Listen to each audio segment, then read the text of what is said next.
I mix what I like, what I like. I mix what I like is exactly where you want and need to be. I mix what I like, organic, vegan, soul food from your immediate diet. Get healthy. Get healthy.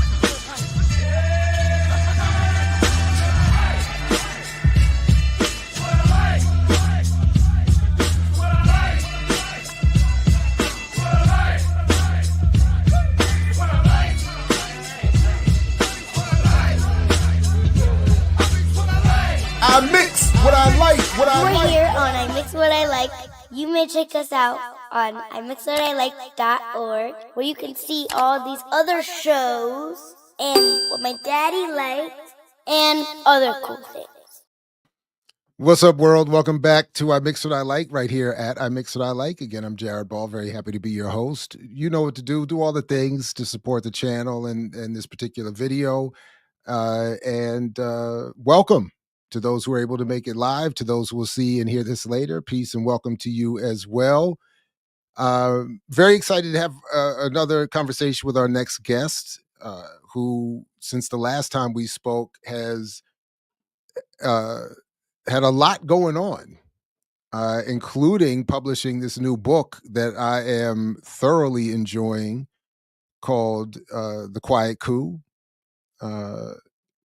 Neoliberalism and the Looting of America. I keep forgetting the subtitle. So we're going to get into that for the next however little bit of time. So please do get settled, invite others to join you when you get a chance. And with that, I'll invite our next guest, who, among other things, is a professor of law at UC Irvine, University of California.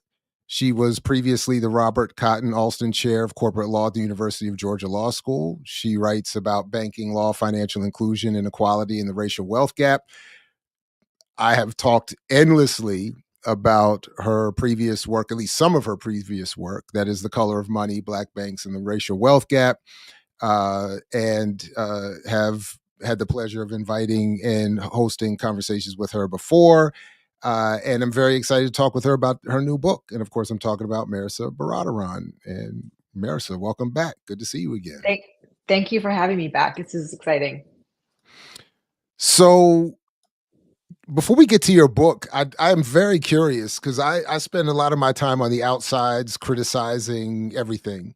And I'm very interested when people I've had a chance to cross paths with, or whatever, have interactions at some of the highest levels of state power, et cetera, and so forth.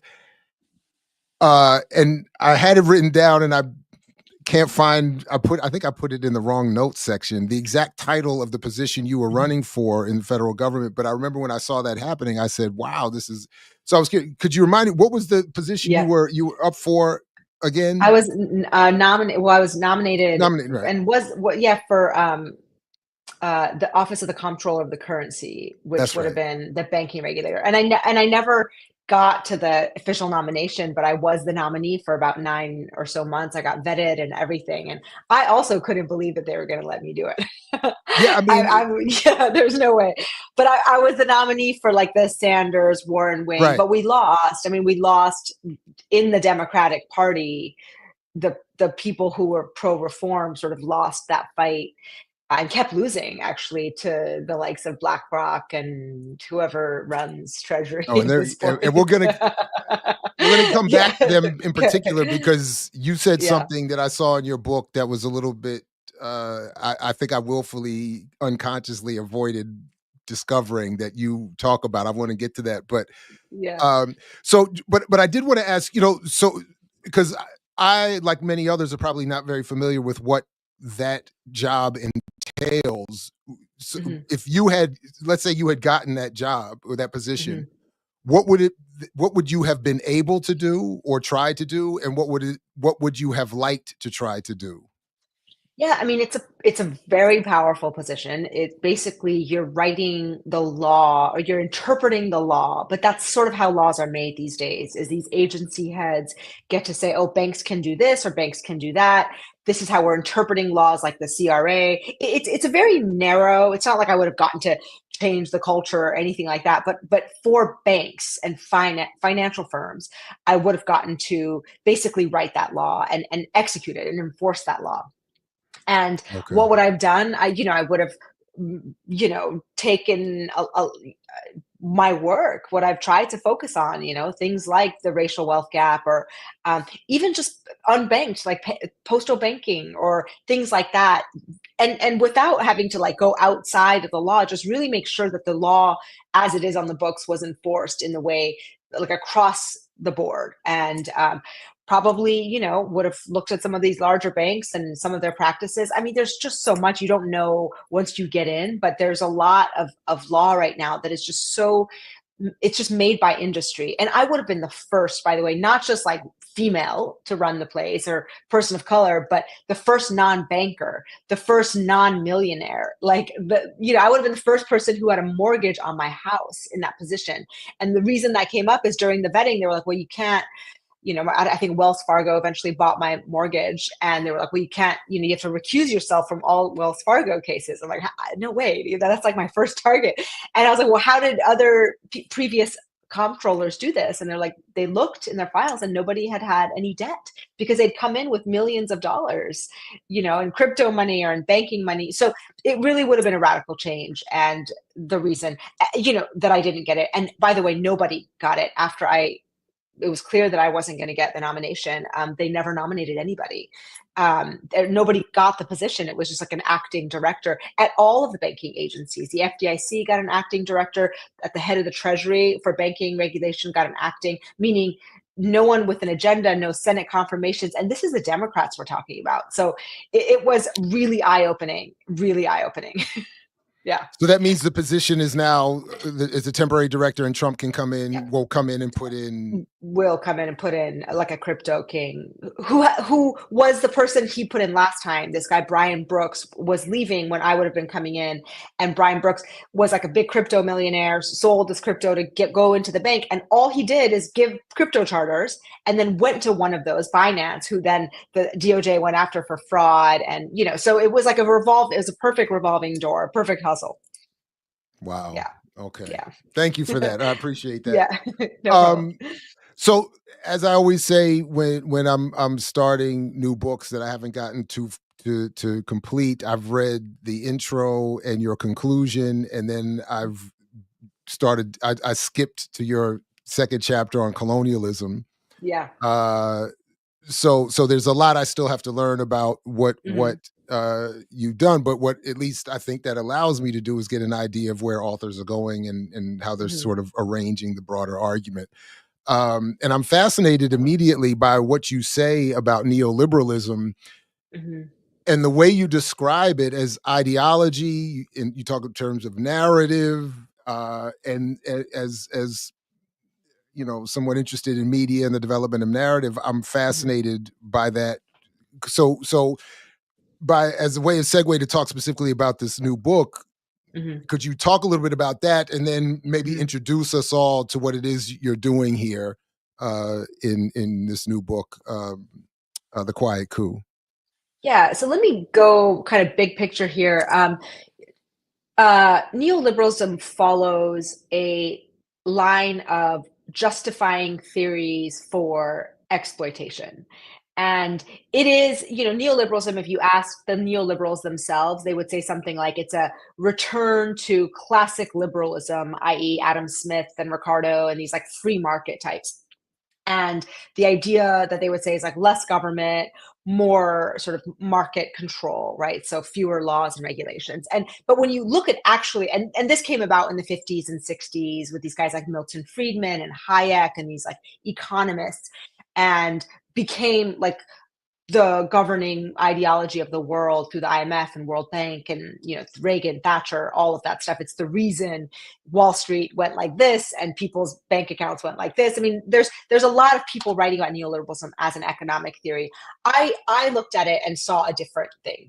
And what I saw is it was the latest in a line of theories to justify racial exploitation. So if you go back to the origins of the slave trade and native exploitation, which come about around the same time, right? 1600s, 1700s, you have these theories of like, oh, well, God ordained the white man to have rights over property, over women, over slaves, over land, because these theories about money being some like natural ordinance of God. This natural law theory of John Locke that lasts up until sort of the scientific revolution of Darwinism, and then it becomes like pseudo-science, pseudo-Darwinism. In other words, races come along these biological hierarchies, and you've got like these skull measurements, and this is like scientific racism. Oh, we can exploit Black and brown people because they're just lower evolved human beings, and we show it on our charts. And so each of these ideologies dies through its own like internal combustion. They're all bullshit, and they're all hypocritical, but they're also all used in these ways that then just blow up. So the scientific excuse for exploitation is used by the Nazis, just completely adopted wholesale by that regime to like exterminate Jewish people. And so after that ideology becomes impossible. So I'm looking at that moment after empire. You've got 500 years of like 8 European nations controlling the entire world under these ideologies. And all of a sudden those ideologies like come into Europe themselves, and then they die. And so there's this interregnum, in the 60s, late 50s and 60s, where you've got every country in Africa, the Middle East, South America, and in America, like there's just this whole change of power structure. The colonies revolt, or then empires have to go back into Europe, and there's this, the US or the USSR be the new empire. And so there's this, neoliberalism is the ideology that becomes empire's new clothes.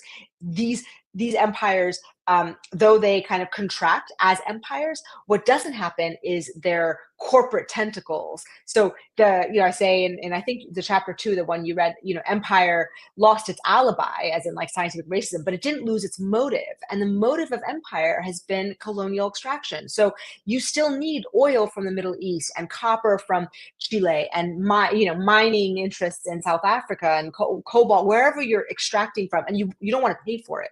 You don't actually want a free market. You want to take it. And so what happens is like some coups, actual coups, where you're taking over people's governments. You've got violence, a lot of assassinations of domestic civil rights leaders and abroad leaders, just like straight up just cutting the heads off of these revolutions. And then you have this new ideology, and that's neoliberalism. And so this idea of like, oh, capitalism and free markets, and you look at the thing and it's nothing like capitalism. It's not even, there's nothing about it that is about the market. It's all just an excuse for power. If that makes sense. Right on. No, it does. It does. Yeah. So more than I've had a chance to read, do you spend, well, how much time do you spend in the book talking about the distribution of this ideology? In other words, dissemination, like how does the dissemination, yes, right? How did yes, the diffusion, the fusion, that was the word I was trying to look for. But so it starts in the Nixon administration. So there's several ways that it gets. What I say also against, some other people who write about neoliberalism, who talk about it as like, oh, it's an economic theory that catches on after, people just like can't see that it's race. Like I don't know why other scholars just take literally like that this is capitalism because they said it's capitalism. But you're looking at, it's like comes post civil rights, it's post global revolt. Of course it's about race, right? And it's really, the hands of these right-wing industries are all over it. So there's these right-wing think tanks that help in the dissemination, billionaires, and it's really like 4 or so industries. It's not even like all of corporate America. It's oil and gas, weapons, and tobacco. Okay. And those are the industries that are very highly profitable and are going away in this new world.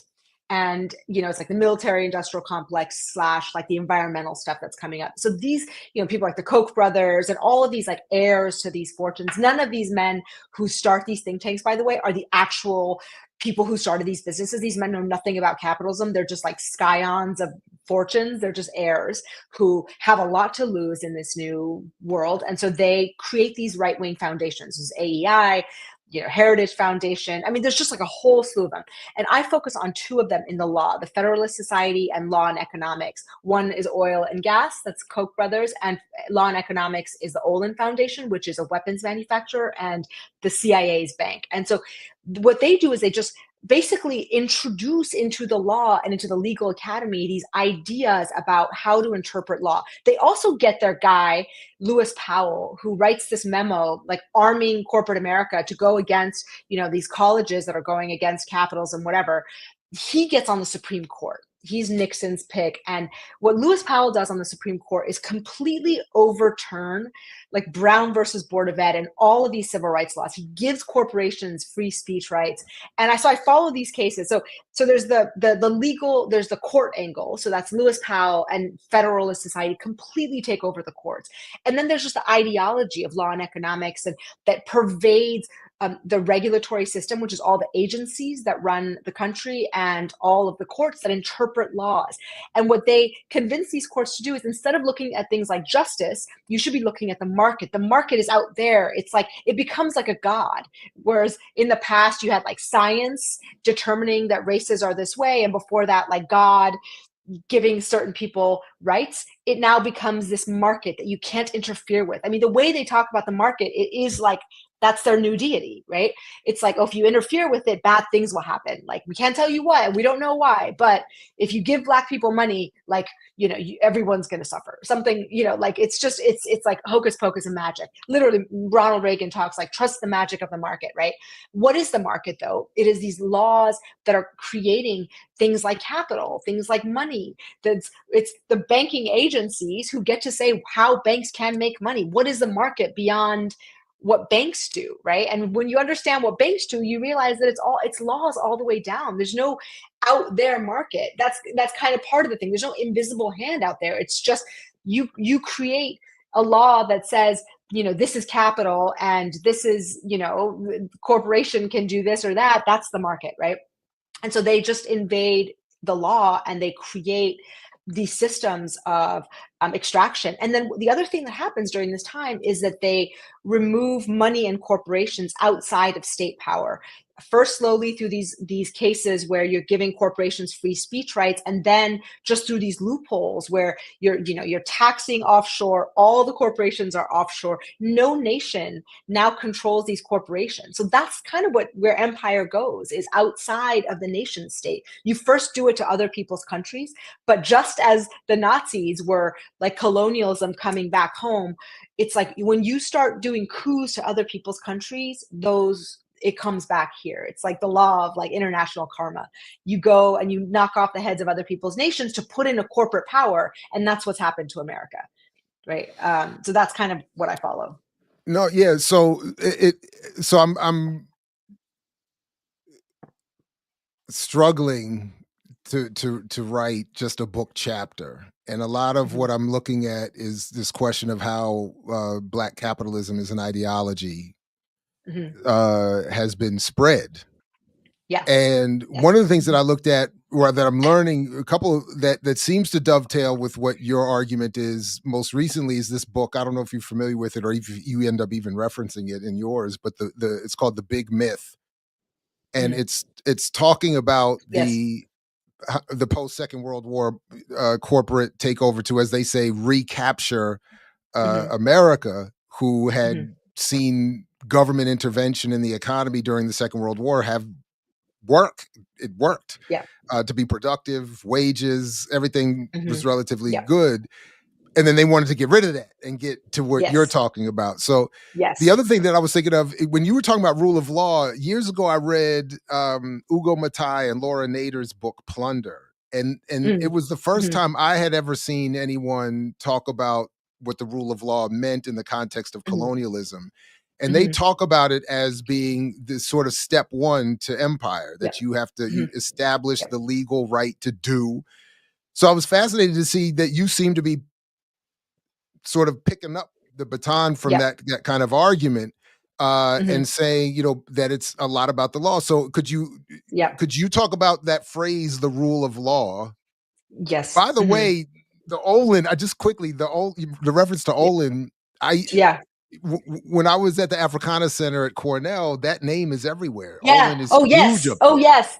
And Olin, actually, his son went to Cornell. Absolutely. Okay. So his son went to Cornell, and he's in Cornell during the Black student takeover of the president's Willard office. Straight Hall. Yeah, that's right. That's right there. He's there, and he's like this wealthy man, and he's like feels terrified that these Black people are taking over, and that's when he decides at that time to retake the institution. And it's not just Cornell, it's Stanford. There's Olin, there's the Hoover Foundation. Olin just spreads wide. He gets Nixon's Treasury Secretary to run the Olin Foundation, and they give away like $400 million and just to universities to infuse this free market thought, anti-Black. So it's not, people are like, oh, it's just a free market thing. But it's like, no, it was about the Black protests that inspired him. And they're very clear. Yeah, it is.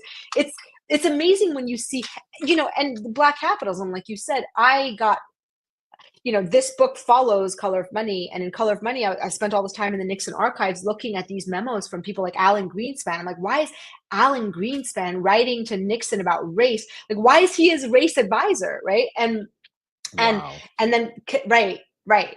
Connecting that this ideology of, the big myth, they talk about the economics of it. And I'm saying the economics is cover for what's actually happening, which is like a quiet coup of our government to hand it over to these interests.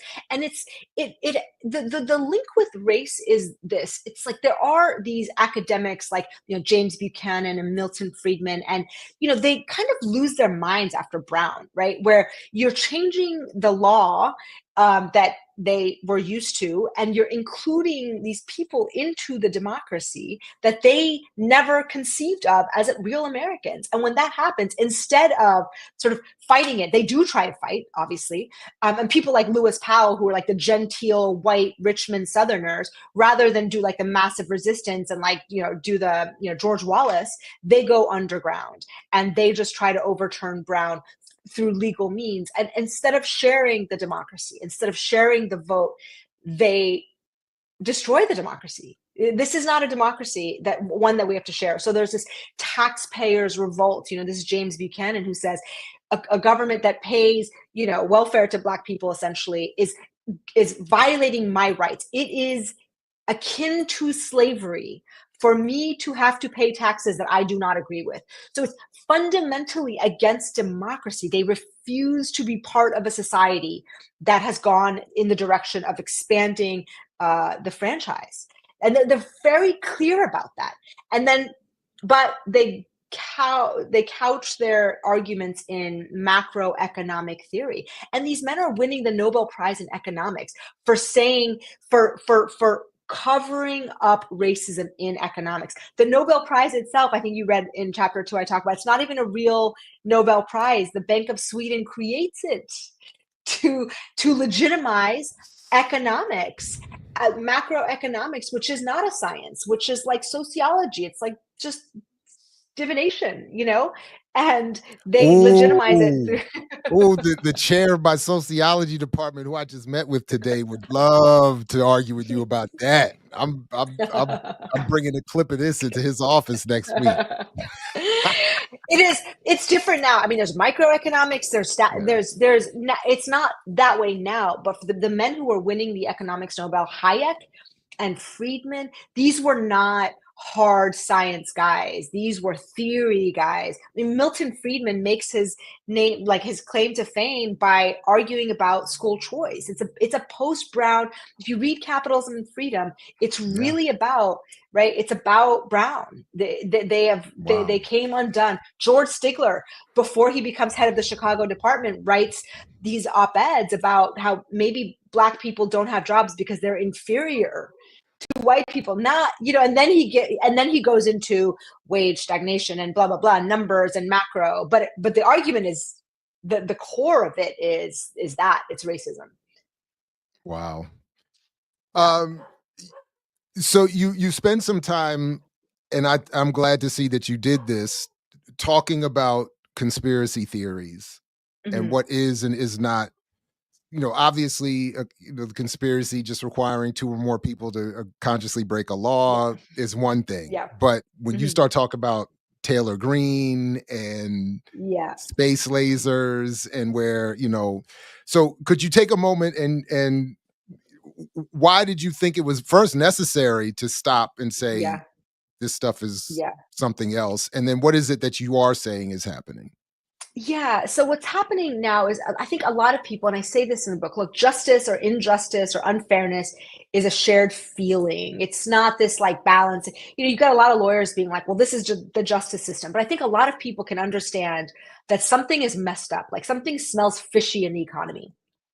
And then there will always be like hucksters and grifters like Marjorie Taylor Greene and conspiracy peddlers who ride on that feeling and say, oh yeah, it's this cabal or that cabal, it's the whatever, like the Elders of Zion where it comes to Nazi Germany, or the Rothschilds or some group and cabal, and that's dangerous. It is not accurate. And I'm saying, look, the conspiracy is in broad daylight. Like, I will show you, I've spent 6 years on this book. I will show you how it happened. Here are the organizations. Here's the men. They're very clear. They write memos, but it's not simplistic.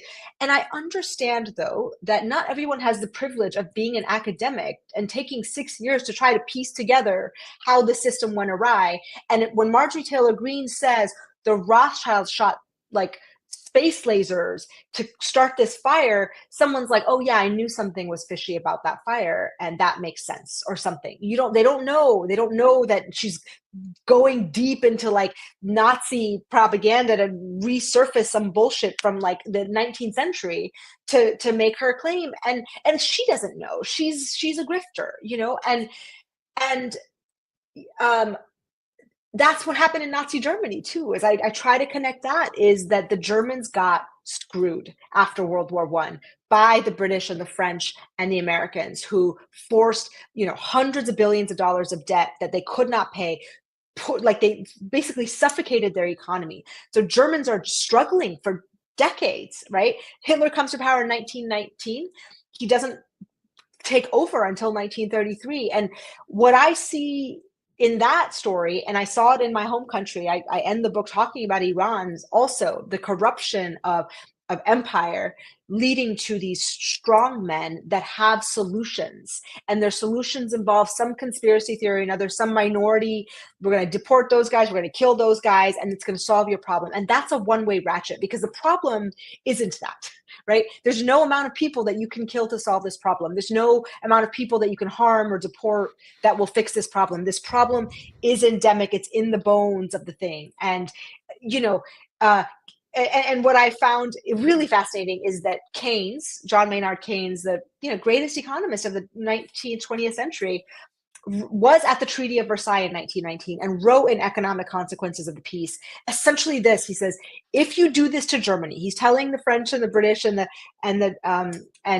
Americans, he calls President Wilson like the greatest fraud of all time, because he lets the Germans, and lets the French and the British screw Germany. And he says, look, if you do this, if you put this debt on Germany, the next war will be so much greater than you can imagine. Vengeance will not live. So he's foretelling in 1919 what happens in Nazi Germany. It's wild.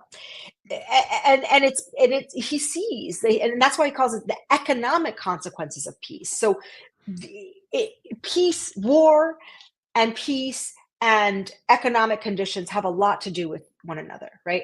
And you see this in the Trump phenomenon. That's the underlying thing in the book, right? I start writing this book right after Trump wins, and it's like, look, these people feel something off, And but without our culture having metabolized all these racist stories of the past, they're going to go quickly to this thing. And the danger is the people who usually come to fix the problem of corruption are fascists.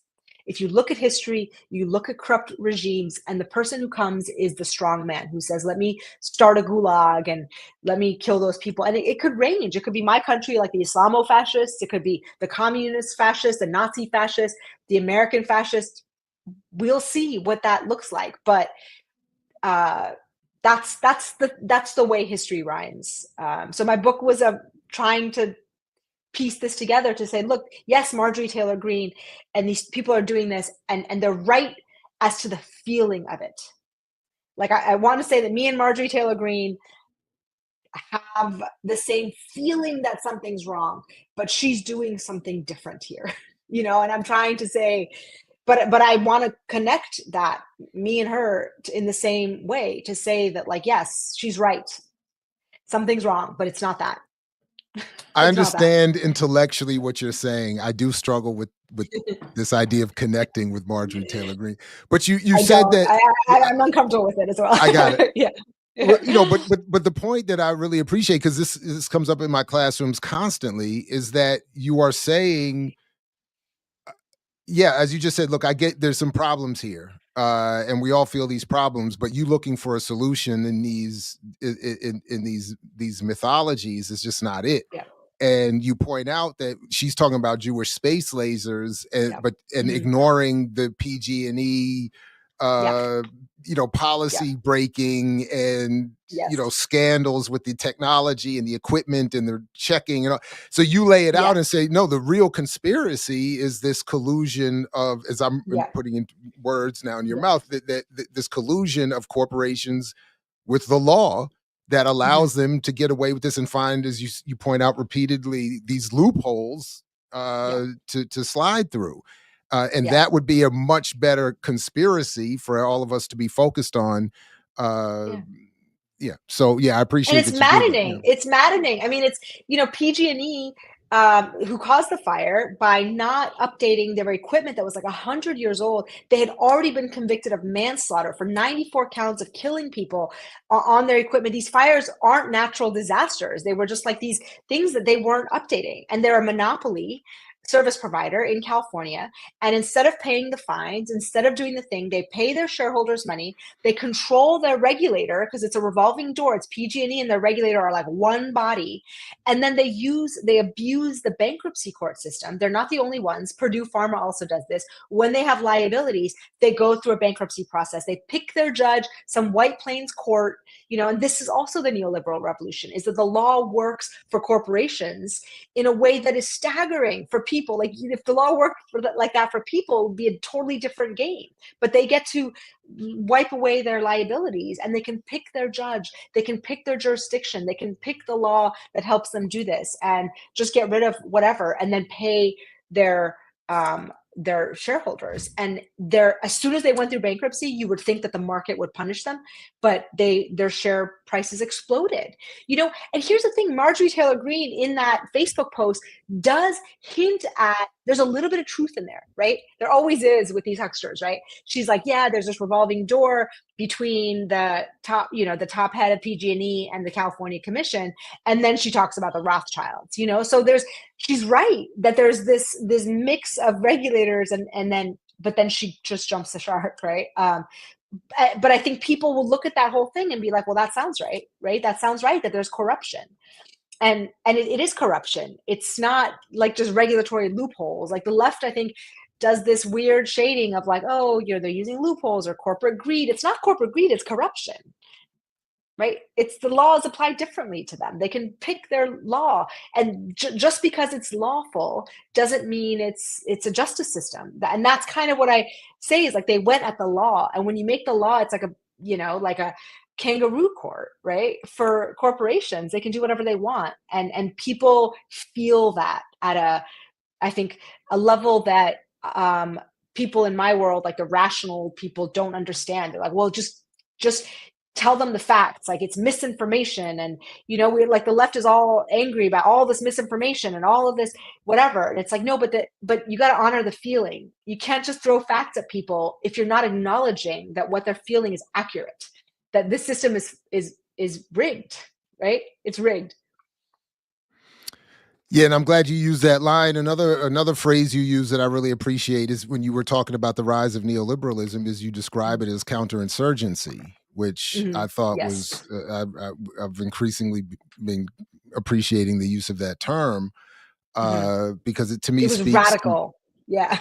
and it speaks to the political project here, that they see any redistribution, any uplift of so-called minorities as an insurgency, and that they must counter. Yes. So Yes. yeah. Unlawfully, they lost in the democracy. They lost in the courts of law. They lost Brown. They lost the civil rights laws. They lost these few, specific interests, and so they went underground to do a coup. And that's why I call it a coup. It's just like it was a counter revolution, and it was because they couldn't do it in the regular daylight. They could not win in the court of public opinion, and they had to go around it. Oh man. So one very personally difficult section is something you bring up right at the beginning of the conclusion of your book. And it actually, funnily enough, came up around here very recently because I ran into a comrade of mine, and we started talking about retirement. And I'm trying to get out as soon as possible. And even at a reduced, if I could convince my wife, I'm trying to get out with a reduced whatever. But part of what came up was this uncomfortable discussion of our retirement accounts, which are TIAA, CREF, and that willful, in my case, refusal to look at what I'm actually invested in indirectly. It also came up during the election with the accusations of Jill Stein being invested in the war machine that she criticizes, and people were like, "Yeah, but not in the way you it's through her retirement, through like many of us are probably." And this is a point that you make. So I got a couple of questions about this, but talk about what you're saying. No, but go ahead and lay out what you're saying. So there's two things I realized. One is when I was being vetted, when I got vetted for OCC, I had to take out every single stock I own. And I'm not a stock buyer. I'm an academic. So I have a 401k. It's like a diversified account, but they make you put every stock that you're like your diversified account. So I had to go into Fidelity and figure out what Fidelity put my money in. And I'm looking at this, and I'm in the middle of writing this book. And what am I invested in? Like Exxon, Raytheon, Halliburton, Chase. I'm like, oh my God. And of course, these are blue chip companies, the best on the market. I haven't touched my 401k. I don't even look at it. This stuff, as an academic, I'm obsessed with money and finance. As a person, I hate it to my core. I hate looking at these things. And so I've never done it. So there's that. I saw that, and I was reminded of this Brandeis. Louis Brandeis says, they will bind the people by the fetters of their own gold. It is our own retirement accounts, and it was exactly the neoliberal move here to move us away from pensions into 401ks and to force our investment into this market that is also like, now that's the divination metric, right? The market's good, the economy's good. So that's how we measure the economy. That's how we measure our lives. And so we're all stuck in it. We can't take risks. That's how we retire. One. Two is what I realized when I went to speak at TIAA-CREF. So TIAA-CREF is also runs my account. So it's a big asset manager like BlackRock, these big, they accumulate people's savings, and then they funnel them up there, and then they invest them. And so I was wondering, look, I'm writing about these private equity firms. There's an assault on public universities and pensions. There's an assault on jobs at teachers, unions, all sort of public sector jobs. That's neoliberalism is going after that. It's like the last of the extraction model. And TIAA-CREF just holds our accounts. And so I was wondering, are they cognizant that they're using our $1.4 trillion Where are they investing it? Is there any understanding to take it out of the like pickpockets, the private equity firms? And I talked to the CEO and they were like, well, who do you invest with? And then it's just the regular private equity firms. They're putting our money. Of course they are. Also, it was like, well, of course they are, because they're an asset manager and they're competing with other asset managers and they need yield. And where are you getting yield but for cutting jobs? And so it's like a self-cannibalizing machine. And so when I saw that, I was like, that's a perfect model for the entire economy. Our capital is going up into this black box, okay, probably BlackRock or Fidelity, whatever, and then it's coming back to suck out the vitality of the economy. So it's like it's like a self-cannibalizing. We are sucking up for the capital machine, because capital must grow, and it must grow fast. And at this point, capital is so concentrated in the hands of the few. Where are you getting 6 to 20%? Some of these guys are promising 20% returns in yield. Where are you getting that much yield but for extraction? Okay, so we are in this economic system. We're in this market that is literally draining our blood to feed itself. And where is that going? It's going offshore. It's metastasizing on balance sheets. Elon, these billionaires, these trillionaires, companies have more, their money is literally multiplying faster than it can be spent. It is just sitting there multiplying in zeros and ones. It's like when you see it, when I saw it, it's like, oh my God. Like, it's like the fears of AI is so, we are in it. We are already being consumed by zombie AI, because what else is capital but an algorithm? You put in an algorithm and you just tell it to grow. And this is going back to the conspiracy theories. You don't need the Rothschilds or some conspiracy to do this. People underestimate the power of ideas and ideologies to spread themselves. Okay, we are all under this thing. Nobody is out there controlling it. Okay, we are under it. There are some fearful men, there are some greedy assholes who have way more power than the rest of us, but they also have way more fear of this thing than the rest of us, right? And so they're up there for sure promoting it, but it is also capital. And capital only has one sort of drive, and it is to grow relentlessly. And it's just like a cancer. And that's how I ended up, is like, it's a big dumb machine that is just, it's a cancer at this point. It's just consuming what is. And on that analogy, I see also all of these, the Marjorie Taylor Greens, the fascists, as antibodies that are, you see this disease and you're attacking it, but sometimes antibodies go after the person rather than the disease, because the disease, I think, is abstract. It is abstraction itself. It is the idea that money is more important than a human being or something, right? Yield, whatever those ideas that got embedded in. And instead they're saying deport immigrants, kill Gazans, right? Whatever it is that we're doing, that feels like also a reaction to this. It's a global cancer. That's how I see it. Yeah. So you said something also towards the end of the book that I was confused by. So I was very interested in having you say something about, because you say at the end of the book that we do not need to create new programs and policies or laws and regulations. We just need a wholesale enlivening of the values that our laws claim to uphold. Yeah. And so on the one hand, I'm thinking, nah, but we do need policies and laws. And then I wrote a note, what is the difference? Do you see a difference, or are you saying there's a difference between a policy and a law? Because I've just always, in my mind, said that policies are just laws. But why are you saying that? Why aren't you saying we need new laws and new policies? Yeah. So, two things. In the book, I talk about how under the Trojan horse of like freedom and liberty, all this bullshit gets brought in. So I'm saying, instead of saying, oh, more policies and more laws, just like actually do the thing you're saying rather than the hypocrisy. If we believe in freedom, let us get at freedom. If we believe in justice, let us get at justice. And we're so far from that I actually, I mean, I don't know, you probably can't tell given, you know, where you were in the book, but this book came from a place of deep despair. And I almost think it's too late to reform. And I thought this before this last election, but I'm more sure of it now. I think it's too late to reform this government structure.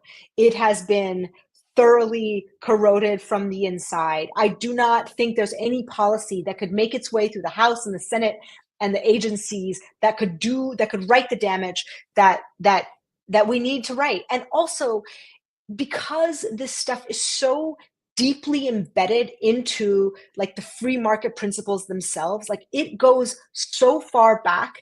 We have a constitution that had slavery behind the words all men are created equal. It had slavery. So when you have that big of a gap between what a thing says and what a thing is, a slaveocracy, an oligarchy that says all men are created equal, that gap only grows. And that's where we're in. And so, yeah, you know, the Senate, we're never going to get anything through the Senate. That's what the Senate is for. The Senate is to protect the South enslavers from reform. That's that institution. And so I'm a little bit like, I think justice and liberty have got to come from outside of these institutions.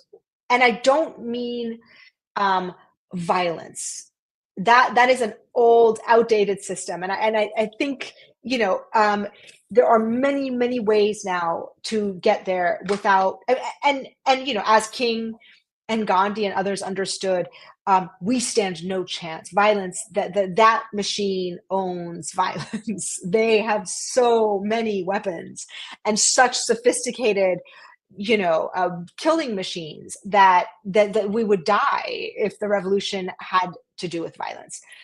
If we were playing on that arena, and so so in a way, it's hopelessness that we can win through use the master's tools, if you will, right, to reform that house from the inside. I think it's too late.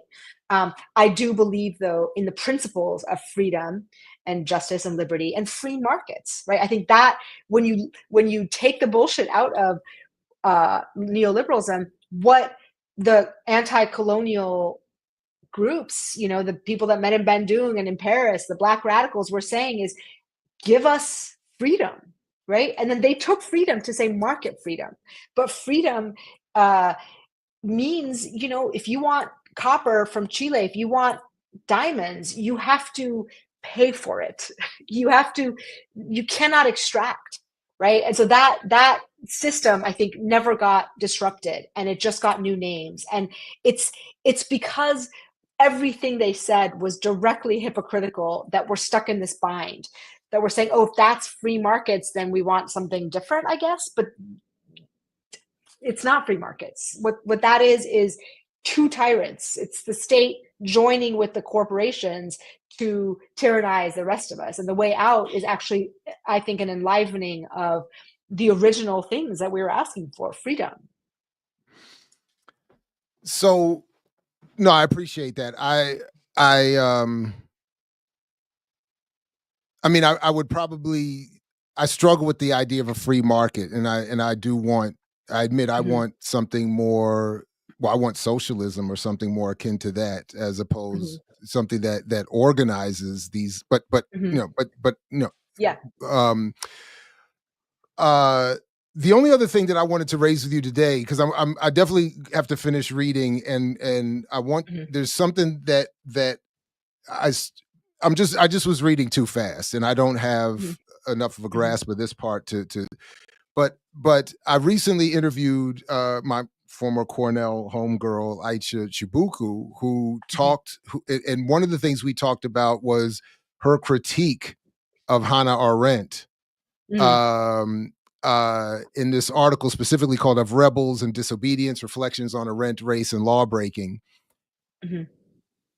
I just honestly just didn't have enough time to read carefully enough what you're saying, go back and review what she's saying. But I know you reference in in chapter 2, Arendt's a discussion of genocide and violence. Aich's argument, in short, was that. So I just want to. I'm going to ask you to come back and just talk about how you bring Arendt's work into it, because Aich's argument is, in short, is that there is an anti, in specific around this issue of armed struggle. There's an anti revolutionary, anti even Black approach that Arendt takes in condemning those who would rebel against their colonial status.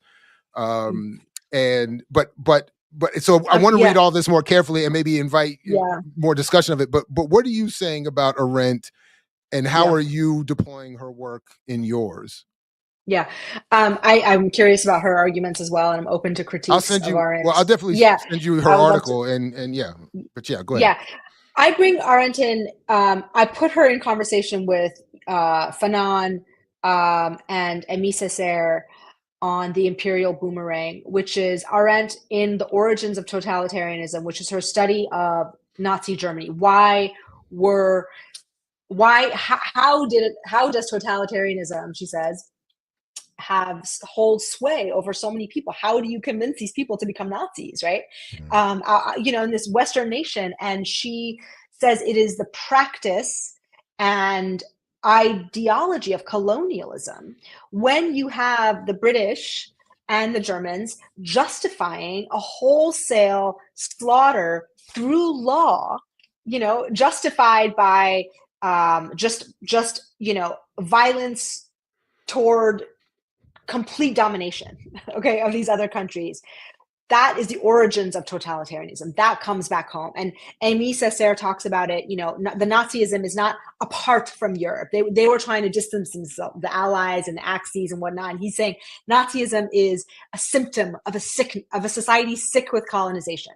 All right. Fanon talks about this. Malcolm talks about, chickens come home to roost, right? And it's that. And Hannah Arendt in her book says that it is colonialism that Hitler, and in fact, Hitler, you read his books and he says, essentially, I'm not doing anything different than what the British did to the Indians. I'm not doing anything different than what the Americans did to the Native Americans. And he's right. And, and he's right. He does it at a more scientific, more efficient scale.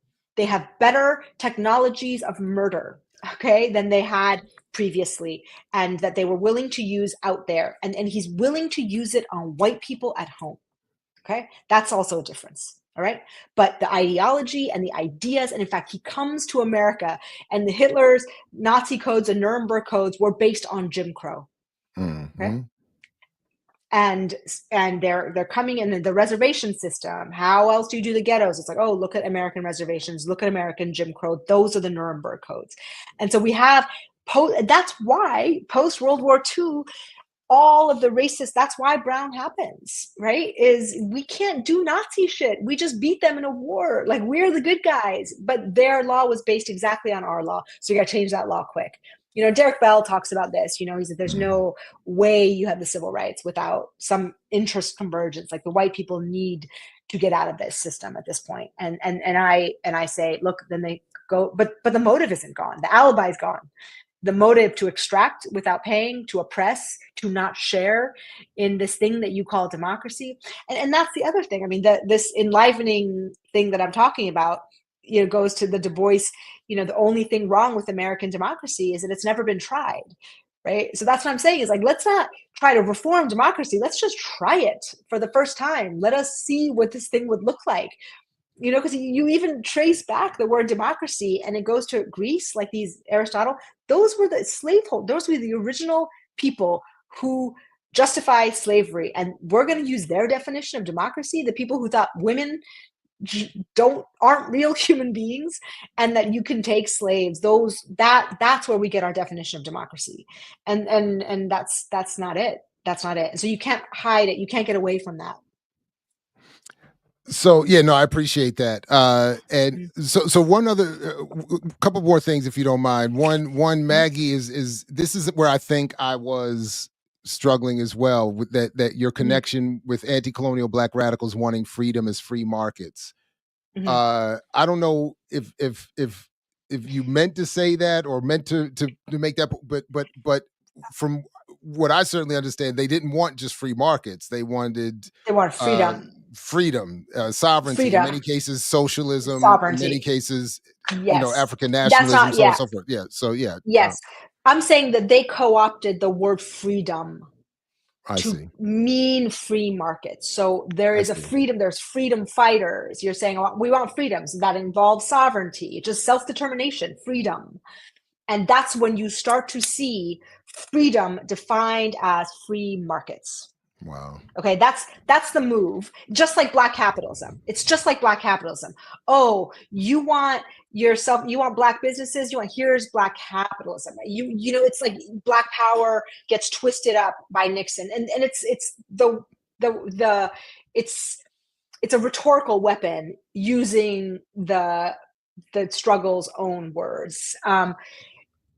However, also, if you look at the Bandung treaties, there's this big non-aligned movement on the global South that is saying, we don't care about your, USSR, that you're a communist empire, you're a capitalist empire. And there's a whole bunch of nations that were like, we don't want to align with either, just leave us the fuck alone. Like, we just want to be sovereign nations.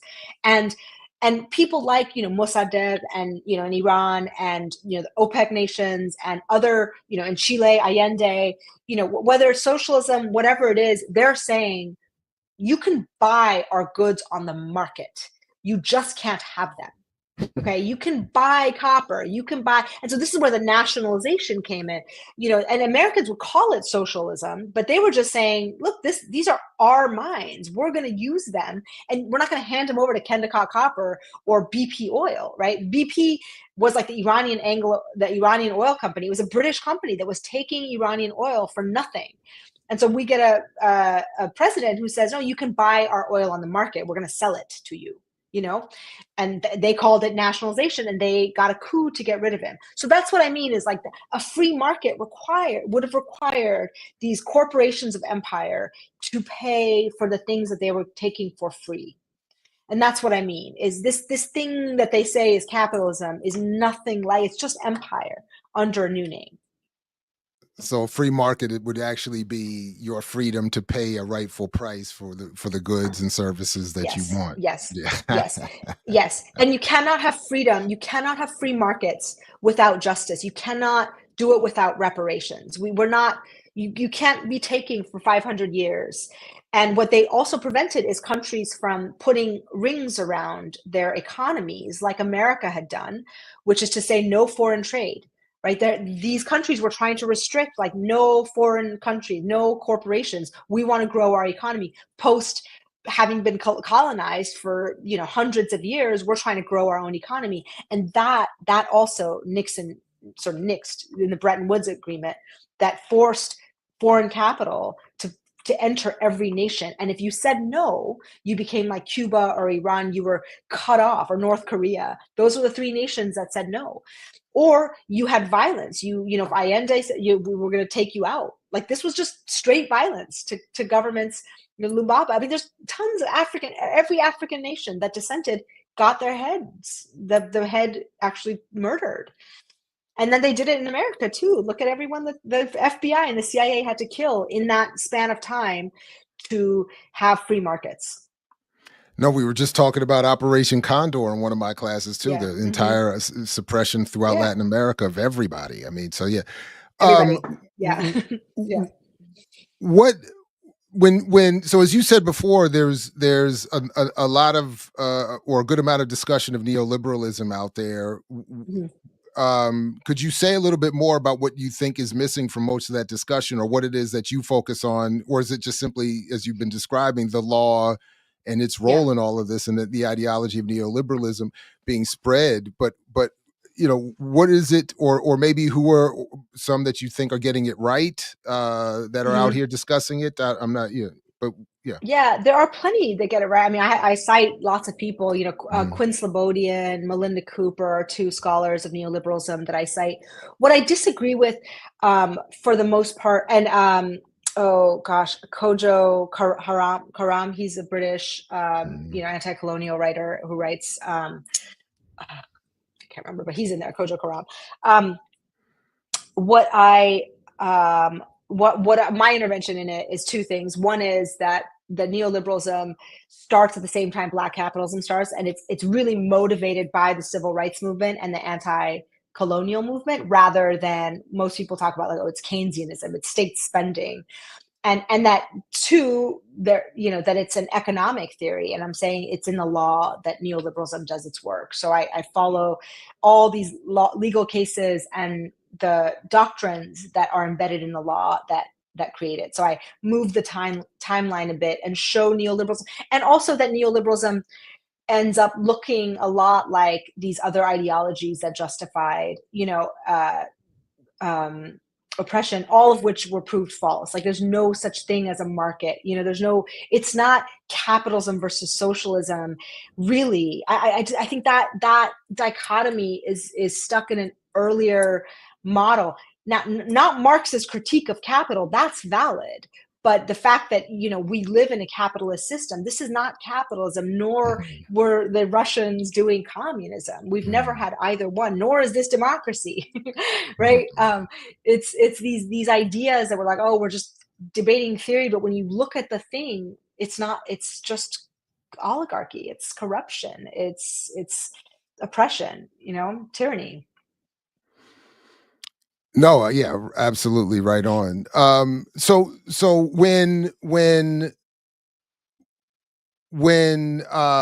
you're saying that there needs to be, as I'm understanding you, movements to change, to move beyond just a current structure that policy can't get through, even if it was somehow put before the people. So what do you say to those who would argue that in the interim we should be divesting, boycotting,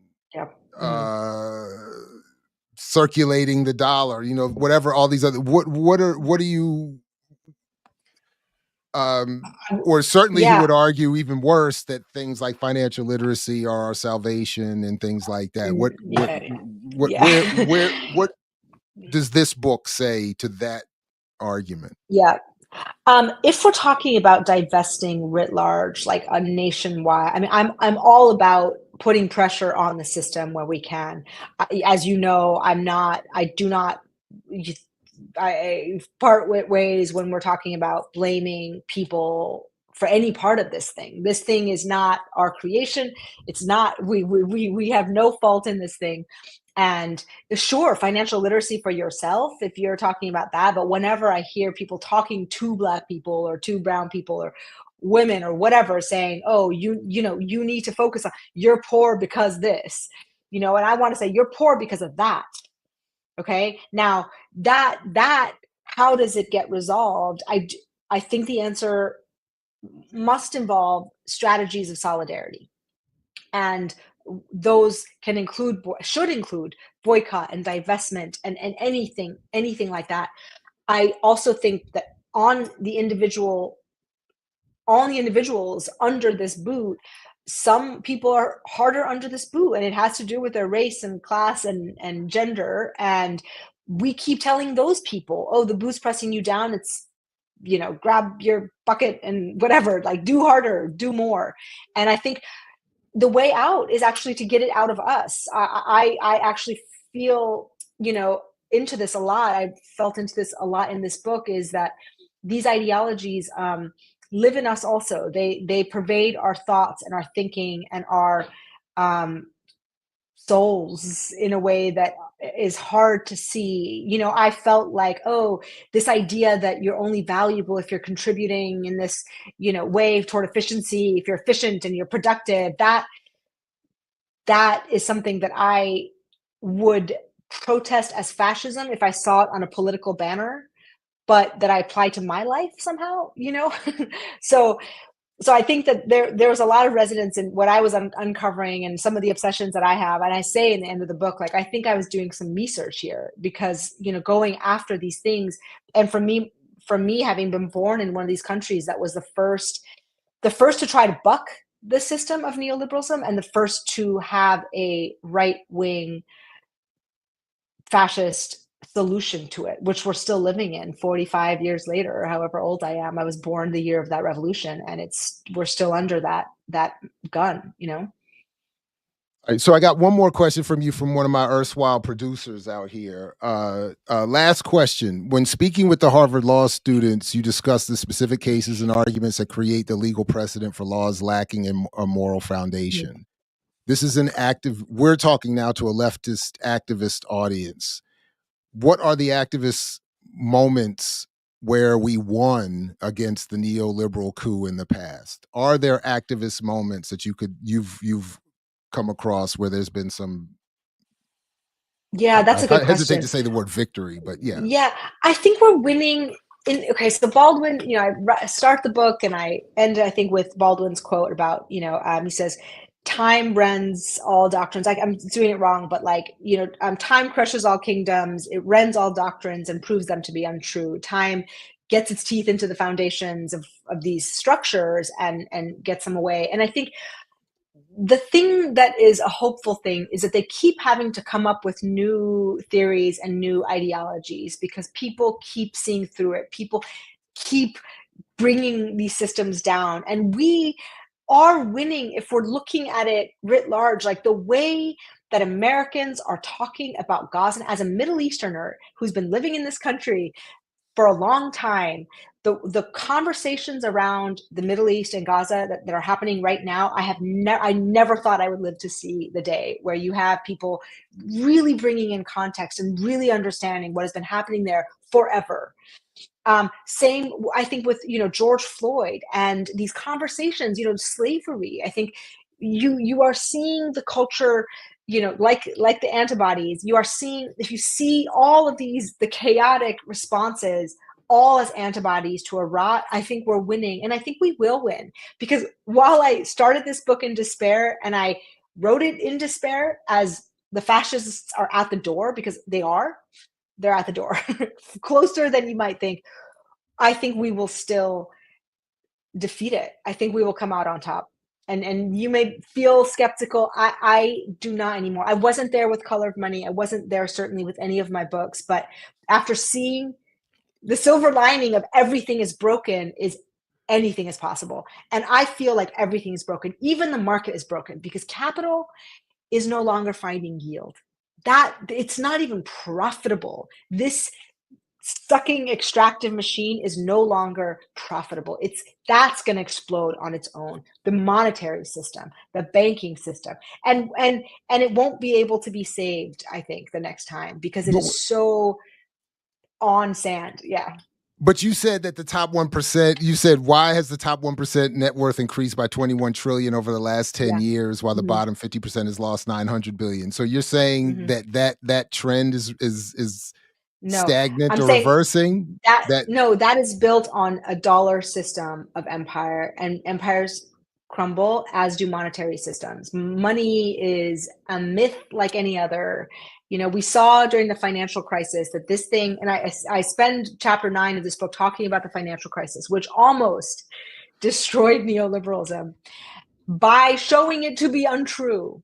And Obama and his administration, and started with Bush, sort of saved neoliberalism from the jaws of defeat, right? You snatch it away by pumping the system with false money. And so that's where I go into the financial system itself. When I see that's my work. My work is in the financial system, in the banking system. And it's like what Frederick Douglass talked about. It's like it's full of dead men's bones. It's not real anymore. It's not real. And it's based on vibes. It's based on trust, that you trust this market to keep producing. And this market that is over there killing and over here not creating enough houses for people. It's increasing the racial wealth gap. It's not protecting us from basic risks that are part of living in a society.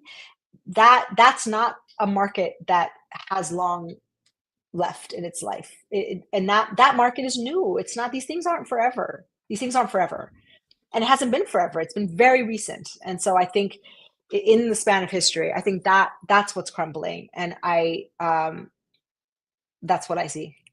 Okay. And I don't think it'll be bad. I think it won't be bad.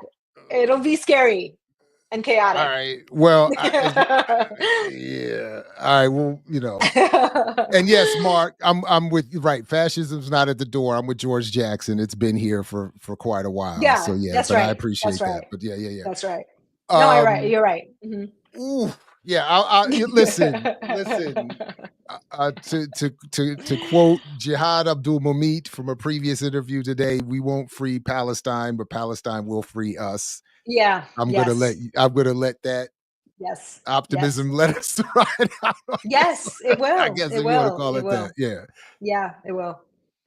Mehrsa Baradaran, I appreciate you coming through, and I'm definitely going to finish the book and read that chapter 2 again more carefully, and I'll send you Aicha's article, and maybe we'll all have a discussion. But I thank you very much for the work and coming through. Thank you. Catching back up. Thank you so much for having me. I really appreciate it. Thank you. Right on. Talk again soon. Take care. Okay, you too. Bye-bye. All right, big shout out to Mehrsa Baradaran. I appreciate her coming through. I do encourage you all to check out the new book and for us to have more conversations about it, and we'll see what's going on. So there's something I'm forgetting that I wanted to say, but please just do these things to support the channel. Do all that you can, and if you are, there's something I'm forgetting. Dang. All right. Peace, everybody. Only if you're willing to fight for it. Like Fred Hampton used to say. Again, please check out Mehrsa Baradaran's book. The link to it is in the show description. And damn it, I know as soon as I push this button, I'm going to remember what I wanted to say, but we'll have to do it next time right here at I Mix What I Like, What I Like, What I Like, What I Like, What I Like. What do you sacrifice? Calm, kindness, kinship, love. I've given up all chance at inner peace. I made my mind a sunless space. I share my dreams with ghosts. I wake up every day to an equation I wrote 15 years ago for which there's only one conclusion. I'm damned for what I do. My anger, my ego, my unwillingness to yield, my eagerness to fight, has set me on a path from which there's no escape. I yearn to be a savior against injustice without contemplating the cost, and by the time I look down, there's no longer any ground beneath my feet. What is my sacrifice? I'm condemned to use the tools of my enemy to defeat them. I burn my decency for someone else's future. I burn my life to make a sunrise that I know I'll never see. Now, the ego that started this fight will never have a mirror or an audience or the light of gratitude. So what do I sacrifice? Everything, everything, everything, everything. I mix what I like, what I like, what I like, what I like, what I like.